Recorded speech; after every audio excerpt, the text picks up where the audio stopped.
Hey, what's up? Dave with Brazos Strength.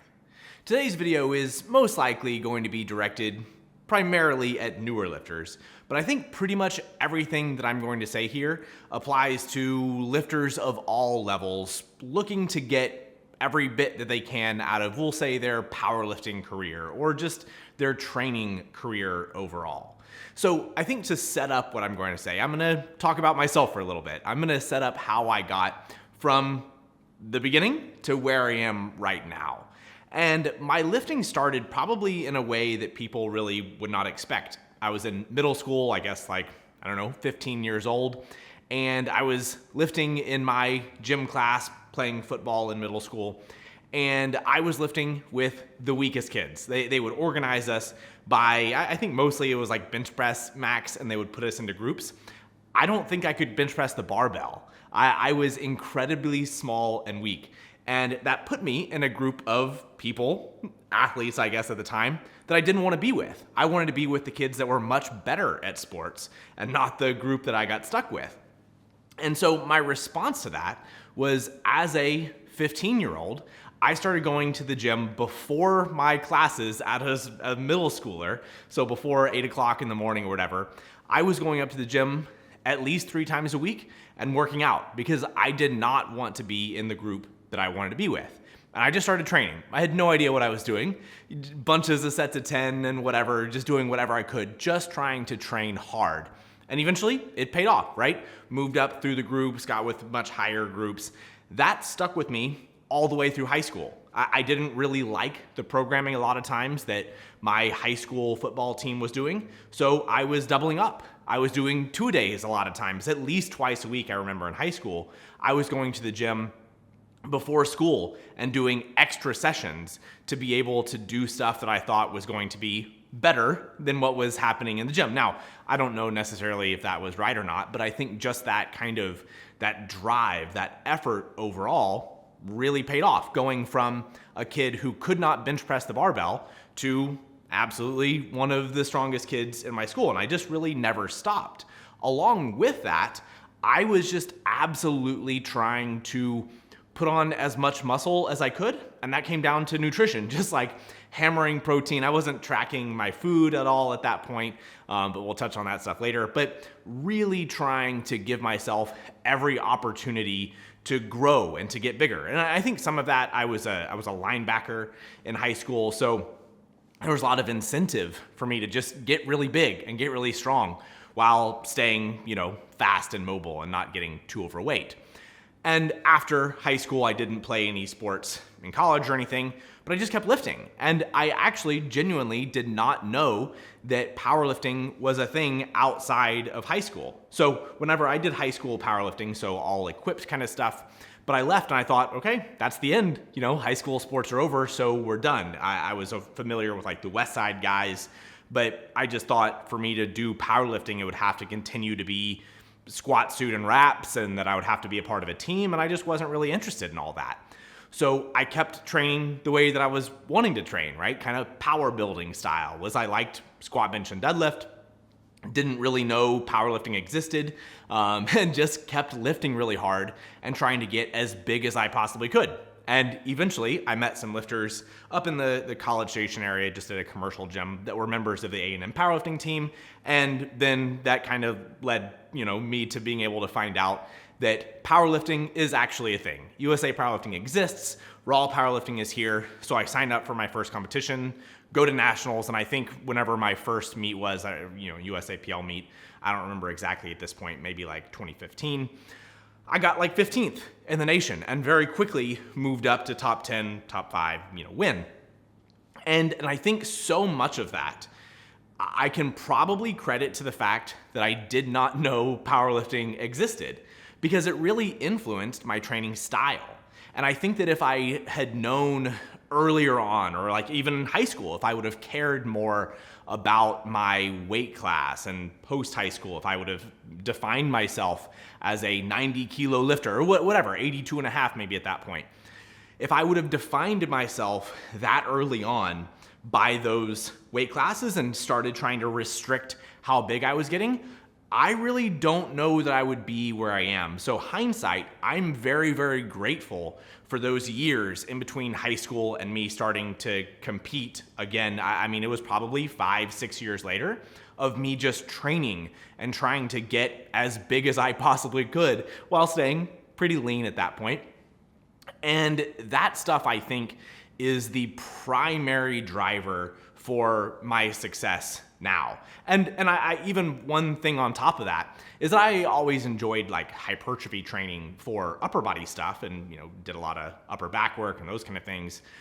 But I never really enjoyed lower body hypertrophy work. And I would say within the last few years, I mean, honestly, within the last 4 or 5 years since having access to a belt squat and kind of other accessories that I liked more, putting on more leg size has directly influenced my squat strength. I mean, I was always squatting and everything, but I wasn't training my legs hard enough to be able to grow enough muscle to really be a successful squatter.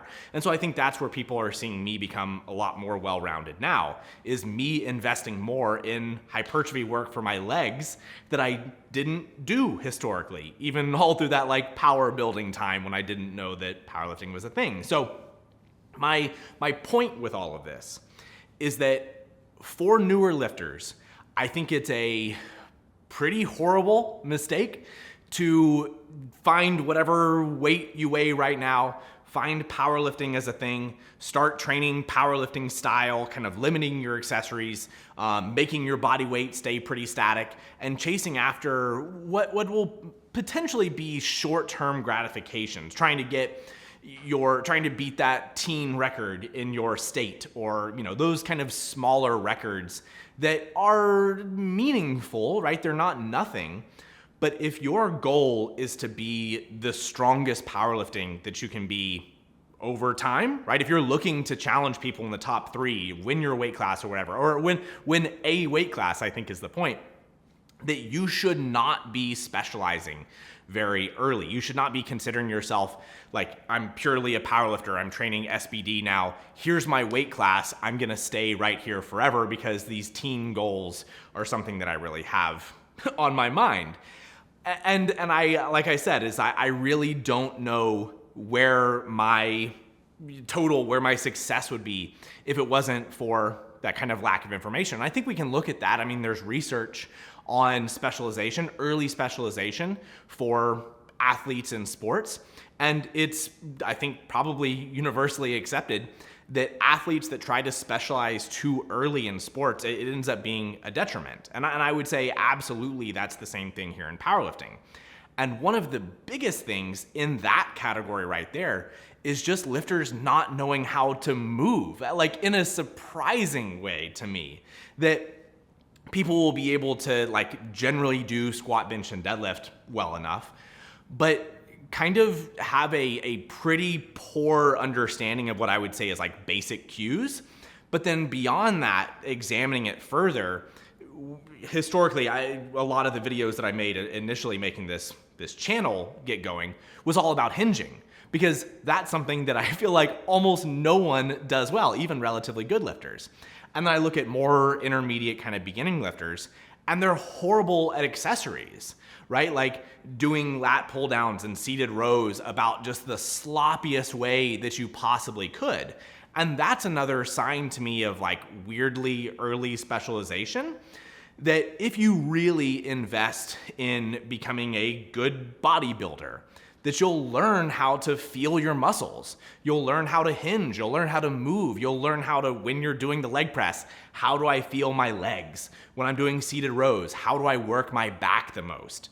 And when you develop those better understandings of your muscles and how to feel them and how to just generally move your body through space, when we use simple cues, I mean, just like little thing, I couldn't even come up with one off the top of my head, chest through your arms or whatever.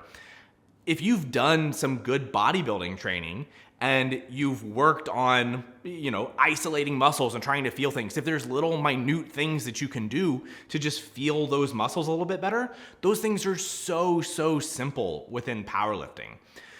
So I think so many of the issues that feel, I think, difficult for people to overcome as powerlifters at this point come just from the way that they're approaching it too early on. And I would even say beyond that, from a mental standpoint, powerlifting has incredibly fast gratification relative to something like bodybuilding, where it's not that difficult to put a little bit more weight on the bar for your triples or whatever fairly reliably, right? And when I say fairly reliably, I would say, every block, you generally speaking will see some sort of improvement on some lift. But if you're a bodybuilder and the goal is to get bigger, whatever area, I want to get my pecs bigger. If you've been training for really any amount of time, that stuff is like so marginal. It's really hard to see. And that, like, I don't know, that idea of patience and just working your hardest every single day for some, slow kind of abstract return is something that so many powerlifters lack, and they just end up burning out because they're just expecting this stuff to just happen so quickly. So looking back on my success now, I've been doing powerlifting as like a professional at this point for, I don't know, less than half the time of my total lifting career. And I look at some of the younger powerlifters now, and like all they've ever known is powerlifting. And some of them are really good, right? But for you to be able to maximize your long-term genetic potential, if that's something that you're interested in, you gotta get big, you gotta get strong, and you have to understand how to move your body through a variety of different patterns. And I think the main points right there is that you gotta get big and you gotta learn how to move. And I think this really applies to just about anybody. I'm directing this at younger lifters because those people have still the most potential, right? You're not lost yet. But you can still look at some of the older lifters. Myself, I've moved up in the last couple of years from 93s to 105s and now to 110s. And we can look at some of my direct competitors, Ashton Ruska, we can look at Bob Matthews, and I'll show some of the graphs, I guess, between the three of us and just make it simple with our body weight compared to our DOTS score. And before I started making this video, I looked at these things, and you can see how consistently, even though our body weights are going up, the DOT score is going up as well. And that actually should be more profound than it really is, right? Because if your body weight was going up, and we'll assume that the DOT score is a perfect score for a pound for pound rating, but it's not really. But if your body weight was going up and your DOT score was staying the same, then that's basically saying that you're staying the same level of good lifter as your body weight is going up, right? Like that's essentially that you're still qualifying at the same placing, like relative within your weight class. But in this case, all three of us are getting higher DOT scores as our body weight's going up, meaning we are outpacing our competitors as our body weights change. And I think that is the strongest, like the most important thing for people to look at here is that I would imagine that all three of us aren't really looking at the DOT score as something that, we're really caring about. I think we're looking at placing and total and things like that. And I guess right now those guys have me pretty crushed in that department. But the idea there is that because we invested more in getting bigger to allow ourselves to get stronger and get every bit that we could out of our bodies, even if that meant that we had to move up weight classes, it still ended up being a successful return for us. And I mean, we can look at other guys, Jamar Royster or whoever come up to the top of my head that was struggling to hit some of his biggest gym lifts, and then 90 kilo weight class came about, and then now the dude is just crushing it, right? So the biggest fear for people is not having that quick return. That if you invest in getting bigger, like actually spending the time to get more muscle, that it's going to, impact your powerlifting career negatively in the short term because it's going to be time that you can't be doing squat, bench, and deadlift. And I would just implore everyone who's watching this that your powerlifting career is so much longer, or can and should be so much longer than you think it is. And the best way for you to have the best success that you're possibly going to is to learn how to move, right? Learn how to feel your muscles when you're doing isolation lifts. Learn how to brace, learn how to hinge. Get good at knowing how your body moves in space and not just trying to create a movement to happen. And then beyond that, push your stuff hard, right? Follow your RPs, follow your program, do your squat, bench, and deadlift in the way that's designed in order for you to get stronger. But on your accessories, it is such a huge problem that I see even within my own lifters, that people are just phoning it in. You know, they're really not trying to bring it to the best of their abilities. And that stuff, you know, over time adds up to, I guess if you're phoning it in, it adds up to nothing is what it adds up to. So as a final thought here, I would say that, you know, I have my old nutrition video from a few weeks or months ago that I posted.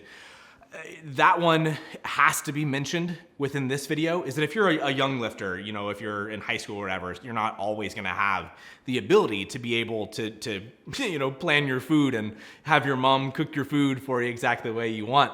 But, you know, beyond that, as you start having more access and more freedom, if you invest in nutrition early, and this is at all levels, that, you know, even athletes of mine, like, you're not pushing your accessories and you're not tracking your food as reliably as you could. You're just not allowing yourselves that potential. Even if you're pushing your accessories hard, you are not going to be able to build the muscle that you could over somebody that's actually tracking their food and being consistent and being reliable there.